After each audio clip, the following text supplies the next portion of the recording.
Hi there, football fans, and welcome to Transfermarkt TV International. My name is Trevor Evans, bringing you the latest news, rumours and statistics from across the world of football. What better place to start than the news that Ronaldo has reached quite the milestone. 750 senior goals throughout the course of his career, and he continues to amaze at the ripe old age of 35. He already has 10 in 8 games so far this season, and his 75th for Juventus, in which it's only his 3rd season. His 750 in total have come at the 3 biggest clubs in the world, in the biggest leagues, against the best opposition. In 858 matches, he got 648 goals at club level and 168 games for Portugal with 102 goals for them. How much longer will he continue at this level? It's incredible. Only Josef Bican, Romario and Pele have scored more in their careers to date. Up next, Brexit news will be impacting the winter transfer window coming into play as of the 1st of January 2021. Will there be a mad rush to get deals over the line before that date? Or will we see a little bit of a reduction in activity in the UK this winter? Impact will be on all professional football leagues, which is quite an international business. The players from the EU will need the same work permit previously required by non-EU countries. Not to bore you with the details too much, but it depends on a points-based system, which will cause a little bit of a discrepancy for smaller clubs trying to bring in not quite as big an international superstar as Ronaldo, for example. The bigwigs over at Uefa are planning to mess with the Champions League to try and make it a bit more competitive. Prepare to be confused. The group stages could reportedly be played in the league mode in the future. Each team play against each other in a preliminary round and then play a total of 10 league games against each other, but not all at the same time. So there could be an increase to 36 teams and introduced by 2024. It's being called the Swiss system, but how much of that will take into effect will remain to be seen. Should the reform plans actually become concrete, each team would play 10 instead of 6 Champions League games, and there's already complaints about an overburden on the players as it stands. And some happy faces down in Southampton as Poland international Bednarek commits his future to Southampton with a new and improved 4.5-year deal.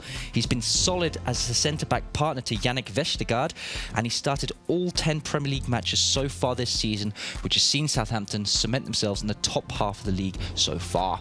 Now, with the transfer window less than 1 month away, we're going to be seeing rumours coming thick and fast. We're going to move into this week's segment, and there's going to be a continued revolution of the Arsenal midfield in the winter.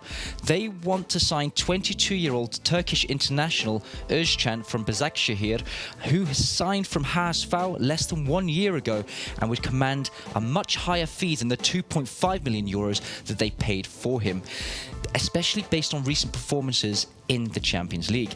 He's not exactly a goal scorer with 0 goals and 0 assists in 44 games, but he is exactly what Arsenal need in a midfield enforcer. Another player who could be on his way to London is David Alaba. Chelsea are sniffing around, and they want to continue on their success of free centre-backs following the recent success of Thiago Silva from Paris Saint-Germain.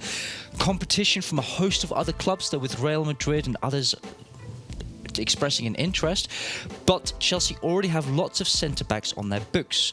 Can they shift some in the meantime to make space for David Alaba, or are they going to be playing a back 5 next season? Bayern, Munich and Real Madrid have expressed an interest in signing Dominik Szoboszlai from RB Salzburg. His exit clause of just 25 million euros is not far off his current market value of 22.5. There's lots of speculation surrounding the player based on his recent performances, and Arsenal are also interested, but Brexit may not be a problem for the player of his calibre based on the points system we mentioned earlier.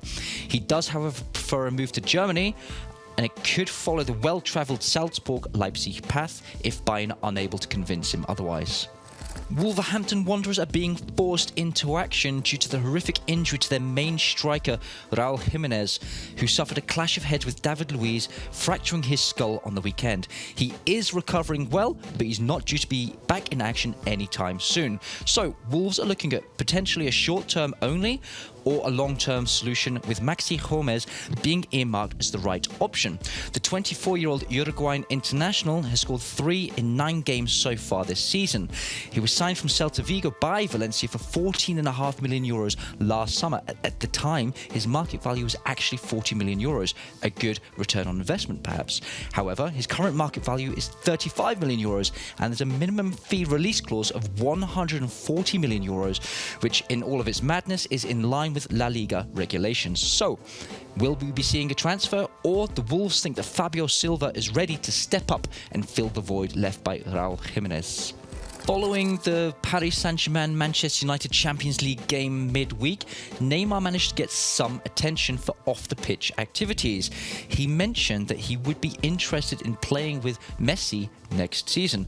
And with Messi angling to leave Barcelona and the club doing whatever it takes to keep him there, it would be more likely that the Argentine heads to Paris Saint-Germain than Barcelona going to Barcelona, or they both go somewhere else. So, with that in mind, do we want to see Messi and Neymar playing together at Paris Saint-Germain or somewhere else next season? Let me just throw into the equation as well. Ronaldo has also been linked with Paris Saint-Germain, with a transfer coming from Juventus. Could it really happen? All three, Neymar, Messi.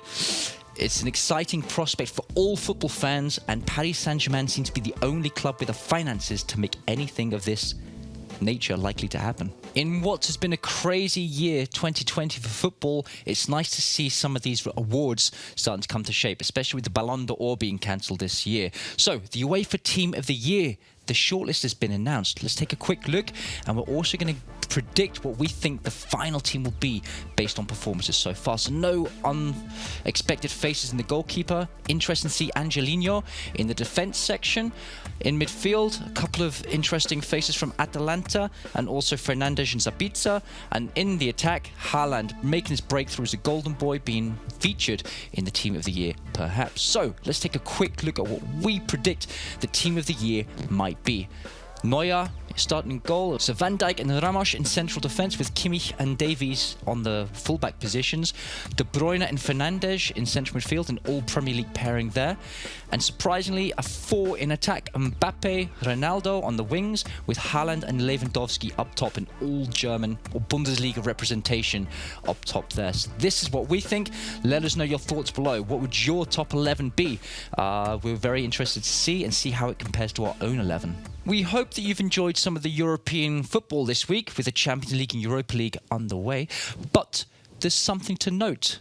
Bayern Munich is still undefeated in a certain number of games. We're going to take a look to see how that compares to the longest unbeaten runs in the Champions League so far. So, in 5th position, we have Barcelona, who have managed 16 matches unbeaten in European competition.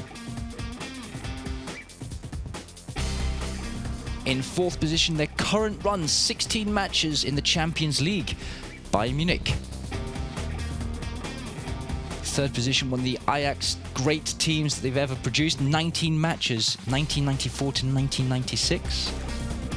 And the only team to feature twice, Bayern Munich, 19 games in 2001 to 2002. And the all-time reigning longest run in the Champions League, Ronaldo, of course, at the centrepiece, 25 matches between 2007 and 2009. So a quick overview, and Bayern Munich in 4th position as still active. Where will they end up? Do you think they'll run up to the top position and challenge Manchester United with 25 games? Fingers crossed, let's see. Alright guys, that's all we've got for you for today. However, be sure to like, subscribe, share, comment, tell us what you think, and we'll be very interested to hear how we can include that into the show. So until next time, to have a good weekend, take it easy, and we'll see you soon. Bye!